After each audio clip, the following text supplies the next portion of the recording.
Okay guys, we are back out here with the Maverick, as you can see, and I was trying to get a video of the Maverick in the sunlight to show you how in the sunlight it does not look red. It looks more of an orange because of the way the sunlight hits the metal flake.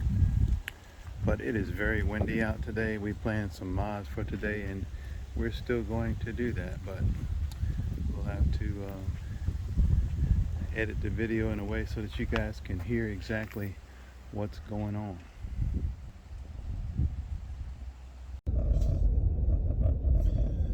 Okay guys, we're out here in the Maverick today. It's a beautiful sunny day, but it is very windy. Yesterday it was 74 degrees and today it is 53.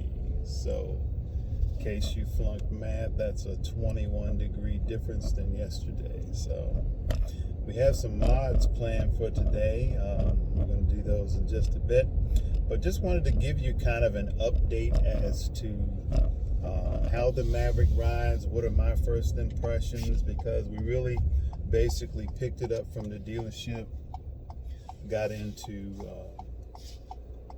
bumper to bumper traffic on the way home, and we still averaged 29.1 miles to the gallon on the way from the dealership to my house. So that part I was very impressed. And you got to remember, I'm getting out of a 2011 limited expedition, so I'm used to comfort, a big vehicle, all of that. That being said, I am certainly so far impressed with the Maverick. And as you learned in the last video, if you didn't already know, I'm 6'7". And that was one of my concerns, even though I'd watched videos online, that the vehicle would not be big enough. So I was pleasantly surprised that I am very comfortable in it. Some of the things that I ordered, I didn't, when you're ordering it on a online, there are certain packages that include certain things. So you look for something, say you wanted to spray in bed liner, that's an option, or that's like an accessory almost. But there are certain packages that you can order that may include something that you wanted, but also something else that you may not even be aware of. So it was a good thing, because when I hit the remote start button the other morning and let the vehicle start up to warm the vehicle up, when I got in the vehicle, the steering wheel was warm, the seat was warm. I was good. I can't do that in my Mustang Mach-1 because it's a 6-speed and it's not even offered with remote start, just because it is a 6-speed. So yeah, I'm pleasantly surprised so far. Back and forth to work, which is, I don't do hardly any highway driving. I'm still averaging over 22 miles to the gallon, probably between 22 and 23 miles to the gallon, and that's great. That's great for me. It's comfortable. And the other thing that I was not aware of until I started driving was the different modes that you can put the vehicle in. It has a regular mode, which is normal. Then you've got a tow haul, slippery, eco, and sport. Now, when you put this in sport, you can the vehicle immediately, you feel it like speed up a little bit, and the throttle becomes very peppy. And I'm impressed with that. I really am. This is my first EcoBoost vehicle for me. My wife has an EcoBoost Ford Escape, and she loves it. You couldn't wrestle that vehicle away from her, but she really loves it. And so far, I am impressed. I promise you this vehicle will leave the Expedition 5.4 liter in the dust. Literally. And based on what I have seen and what I have felt, these vehicles will run 0 to 60 in 6 seconds and some change all day long, and run 1470s, 1480s in a quarter mile. And to put that in perspective, I used to have a Taurus SHO, which was supposed to be the bad passenger family vehicle back in the day, and it had a V8 in it, and I didn't remember the horsepower that it was, but we took it to the track, and it would run 1570s all day long, and folks thought that was kind of quick. Well, I'm in a pickup truck now that gets 29 miles to the gallon, and it'll run the quarter in 1480s. So yeah, that's definitely impressive to me. So far I have 229 miles on this vehicle, and I am loving every minute. I'm so glad that I ordered it. Right now, I think our local dealership may have one. Most of the dealerships, if you look online, they're marking up the vehicles anywhere from I saw some of them $5,000 over MSRP. So I would encourage you, if you want one, go drive one. Even if they don't have one that's priced right. If you can wait, order one. Because most of, if not all the dealers, will be locked into letting you have the vehicle for MSRP. Now, can you wait and maybe catch one less than MSRP? That remains to be seen. Based on what we are seeing on the internet, on YouTube, is that their dealerships are going to still be scrapping to try to keep vehicles, if they're going to even have vehicles on the lot at all. So I would encourage you, if you want one, do what I did and go order one, and then order it just like you want it. Don't get carried away, because you can easily option one of these vehicles out to probably almost $40,000 if you wanted to. But don't get carried away. Make this what it is. If you want a bigger truck and you need a bigger truck, then go get a bigger truck by all means. But if you need a daily driver and you just want some of the things that will make your journey fun, safe, and economical, then this is your vehicle. I will say this, the sticker on this vehicle came out at 27 and some change out the door. I could have gotten out the door right at 30. I did add a couple of coverages and things like that on it, but yeah, you can option one really nicely and still be under $30,000. I do have some options like the spray-in bed liner, the 4-pin tow hitch, and things like that. So yeah, this has the keyless entry where you can put in your code and things like that. So yeah, it's very, very easy to keep one of these in a very friendly spot as far as options, and still keep the price down.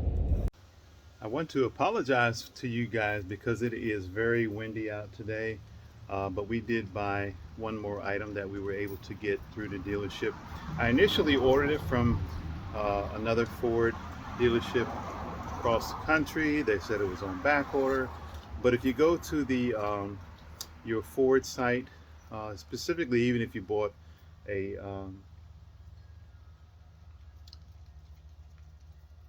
new Maverick. I'm sorry, I'm having a problem this morning. I haven't woken up yet. But yeah, you buy a new Maverick, then there's a page on there that lists the accessories. And one of the things that you all heard me say in the initial video was that I did not like the fact that the tailgate would open and kind of slam down. So we got something to fix that. Let's turn. While the wind's not blowing, we got the DZ tailgate assist, and I've seen others install this on theirs online, so we do have a leg up, so to speak, on getting ours installed.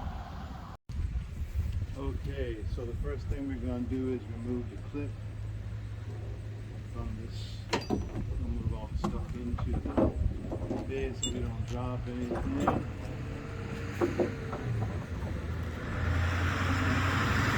First thing I'm going to do is put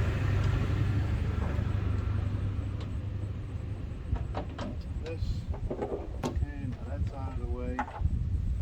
Now let's undo this top cable mount.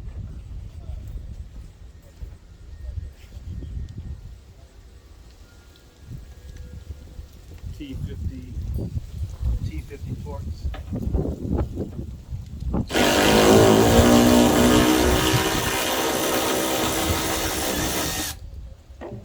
All right, then we just take the bracket and simply install. Whoops, got it on backwards. All this back in, and I'm not looking at any. Whoops. Come on, Carl, get it right here. I'm not looking at any directions, so I've already pre-looked at the directions. So yeah, I'm not just doing this blindly. I have looked at some things to see how this was going to go. And then we're going to tighten this back down.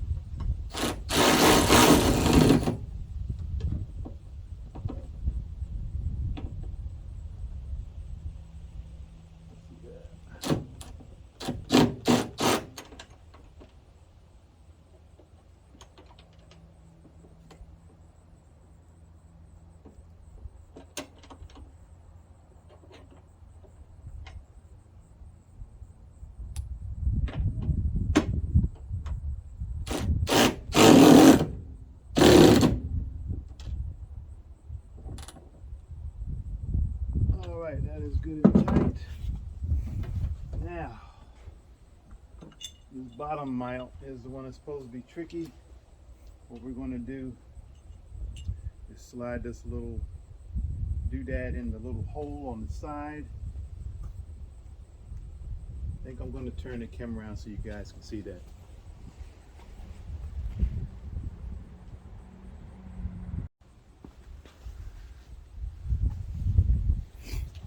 I noticed some others kind of wrestled with that and did it kind of off camera, but I'm going to do it before you guys so you can see that it is possible to do, even if at the expense of me messing up a couple times. So we're going to slide it into the little hole, and we're going to, as they say on the video, turn it 90 degrees once you get it in there.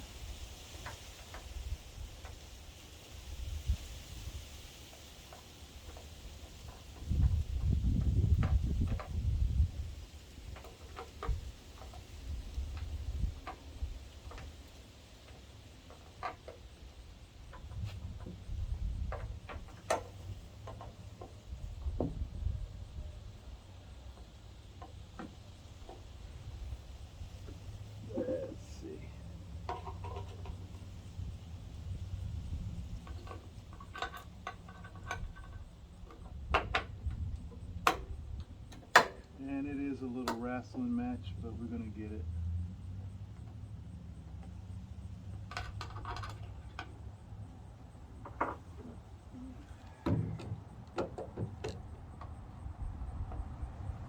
For me, cheating is using power tools, so at the risk of you guys saying I'm cheating, okay, I'm cheating, but I'm going to get this done. Show you guys. It might be difficult, but we can get her. We can actually get her done. So, oops. Of course, if not, if I let it pop back out of the little hole there.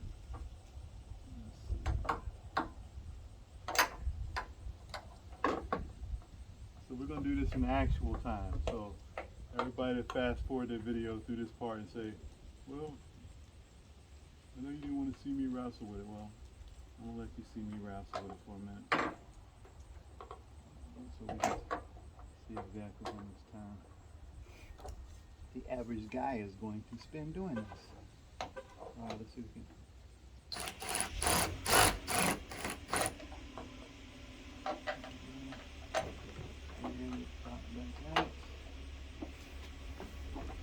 Yeah, so we can conclude that yes, it's going to take a couple of tries to get it in there correctly, but that's what we do. Mess around with it until we get it right.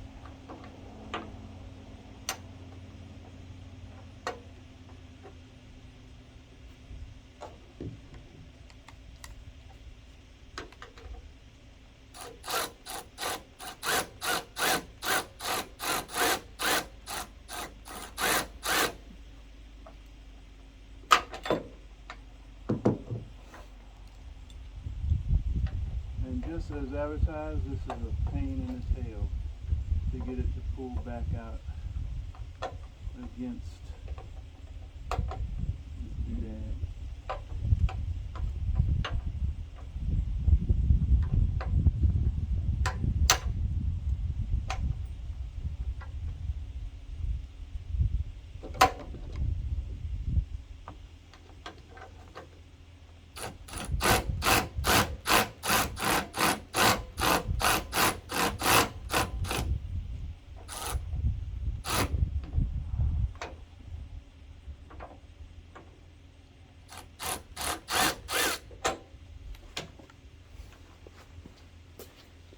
We are almost there, guys.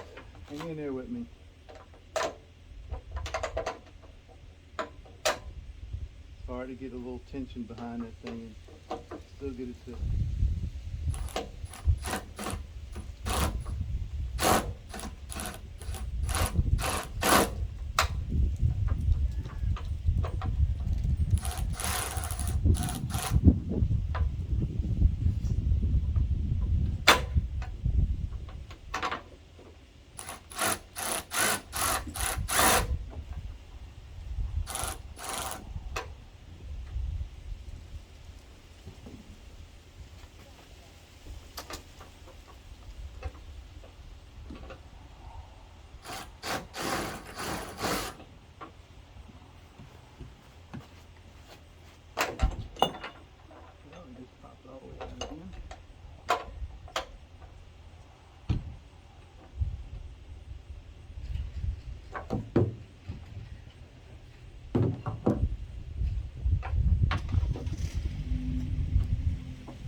We're going to attempt to hold that thing out against that with a screwdriver so I don't smash my fingers.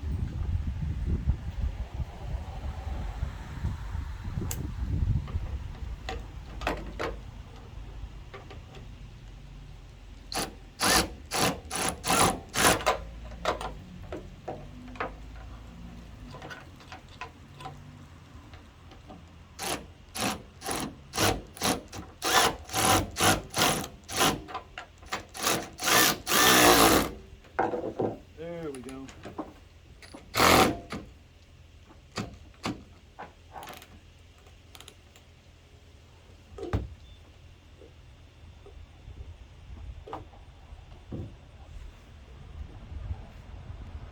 Okie dokie, guys. That's hard. Here's a wrap. Okay. Now, cylinder goes at the bottom.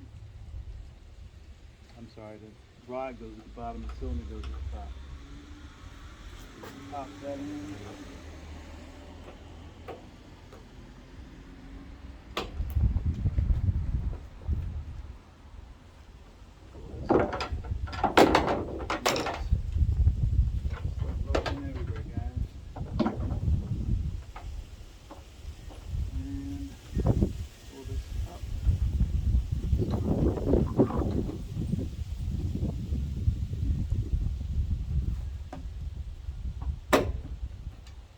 In and put this back on. Alrighty, guys, hope I got a good video of that. Hope you saw what we had to do, but there it is, all installed. Just got to put the clips on to secure it. Let's make sure it works okay.